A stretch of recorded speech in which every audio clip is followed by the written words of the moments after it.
আসসালামু আলাইকুম, hello everyone, সকলেই কেমন আছেন? আশা করছি সকলে অনেক অনেক ভালো আছেন। সো গাইস, 16 ডিসেম্বর কোন কোন কোম্পানির ফোন বন্ধ হবে এক্স্যাক্টলি? Xiaomi বন্ধ হবে, MI বন্ধ হবে, Samsung বন্ধ হবে, Oppo বন্ধ হবে, Vivo বন্ধ হবে, Infinix বন্ধ হবে, এন্ড হচ্ছে কি Motorola বন্ধ হবে। মানে যে সকল কোম্পানি রয়েছে, যে সকল মোবাইল রয়েছে, কোন কোন মোবাইল আসলে 16 ডিসেম্বর বন্ধ হবে, এন্ড হচ্ছে কি তারই সাথে সাথে আপনার মোবাইলে ওয়াইফাই কানেকশন থাকলে, সিমে ডাটা না থাকলে, ডাটা না চললে, বা সিম কানেকশন না থাকলে, ওয়াইফাই কানেকশন থাকলে কি হবে, সম্পূর্ণ প্রসেস বুঝিয়ে দেবো আজকের এই ভিডিওতে। আপনার যদি সেম প্রশ্ন থেকে থাকে বা আপনি যদি এই প্যারায় থাকেন এখনো, তাহলে রিকোয়েস্ট করবো watch this full video. So let's get started. Alright, so first of all একটা বিষয় আমি আপনাদেরকে দেখাই। দেখেন, আমার হাতে কিন্তু দুইটা মোবাইল রয়েছে। এটা হচ্ছে কি Oppo S19 এন্ড হচ্ছে কি এটা Redmi Note 10s এক্স্যাক্টলি। আর যেটা ভিডিও শুট হচ্ছে এটা হচ্ছে কি iPhone XS Max। সো আপনার হাতে কি কি মোবাইল আছে, মানে আপনি কোন কোন ব্র্যান্ডের মোবাইল ইউজ করেন একটু কমেন্টে জানাবেন। হ্যাঁ, বিষয়টা হচ্ছে কি ভাই, অনেকের মাথায় এখনো ঘুরপাক খাচ্ছে আসলে এক্সাক্ট কোন কোন মোবাইলগুলো বন্ধ হবে, কোন কোম্পানির মোবাইলগুলো বন্ধ করে দিবে, সেই মোবাইলগুলো আমাদের হাতে আছে কিনা, সেটাই আমি আপনাদেরকে বুঝিয়ে দিচ্ছি। অবশ্যই একটু সাবস্ক্রাইব করে রাখেন পরবর্তী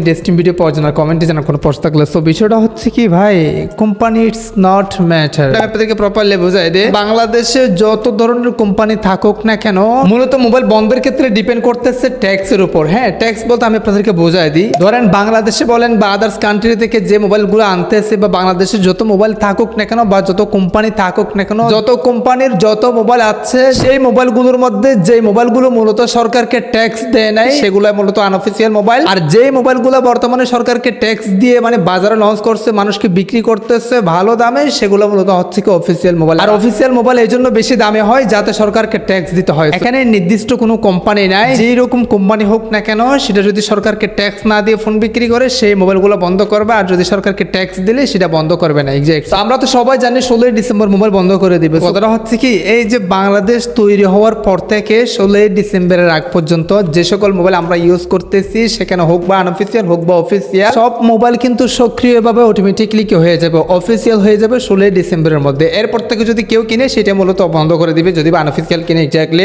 আপনার ফোনে যদি একটা সিম কানেকশন থাকে, সেই সিমটা যদি সচল থাকে মোবাইলে, তাহলে আপনার মোবাইলটা অফিসিয়াল হয়ে যাবে। বাট এখানে অনেকের মাথায় একটা প্রশ্ন ঘুরপাক খাচ্ছে যে ভাই, আমার তো মনে করেন সিম চলে না, ওয়াইফাই কানেকশন আছে, হোক সেটা ওয়াইফাই হোক সেটা এমবি, হ্যাঁ এটা ম্যাটার না, বাট মোবাইলে অবশ্যই সিম কানেকশন থাকতে হবে। বিষয়টা হচ্ছে কি, এখানে কোম্পানি কোনো ম্যাটার না, এন্ড হচ্ছে কি আপনার নেটওয়ার্কের ক্ষেত্রে যে কোনো নেটওয়ার্ক থাকলে হবে, প্লাস হচ্ছে কি একটা সিম কানেক্টেড থাকলেই 16 ডিসেম্বর আপনার মোবাইল অটোমেটিকলি কি হয়ে যাবে, রেজিস্টার্ড হয়ে যাবে বা অফিসিয়াল হয়ে যাবে। That's it. So guys, others কোনো প্রশ্ন কমেন্টে জানাবেন, নেক্সট ভিডিও কমেন্টের ভিত্তি করে নিয়ে আসবো। আজকে ভিডিওটা শেষ করতে দিলে সুস্থ ভালো থাকবেন, দেখা হবে নেক্সট কোনো একটা ভিডিওতে। Thank you so much.